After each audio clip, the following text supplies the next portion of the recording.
Hi, this is Greg Vincent reporting from Panama City, Panama, where I'm on the Top Producer Frontier Study Tour. We just toured the Panama Canal this morning, where we learned of their expansion project in the canal and some of the opportunities that holds for U.S. farmers.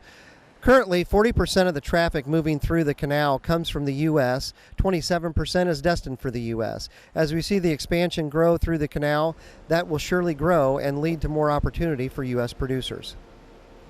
Alberto Alemán, the administrator for the Panama Canal Authority, says the expansion will create incredible efficiencies for shipping U.S. grain. Where actually we have MOU agreements, memorandum of understanding, with basically every major port in the U.S., mainly in the Gulf and the East Coast of the U.S. So they understand the dynamics that this will actually change in be able to move grains in bigger vessels. So there has to be some investment done in the infrastructure to handle those type of ships. While this means increased efficiencies for products shipping through the canal, it also means there will be challenges for the United States and its port system. Today you will require at least 2.5 ships to move the same cargo. So you will only need one vessel to move 2.5 times the cargo. So it's in terms of cost in grain will actually be much lower to get that grain into your markets. Maria Sanchez, who is the market research leader for the dry bulk practice area at the Panama Canal Authority, says ships nearly 2.5 times the current capacity will be able to pass through the man-made waterway. Share around 6% of the GDP.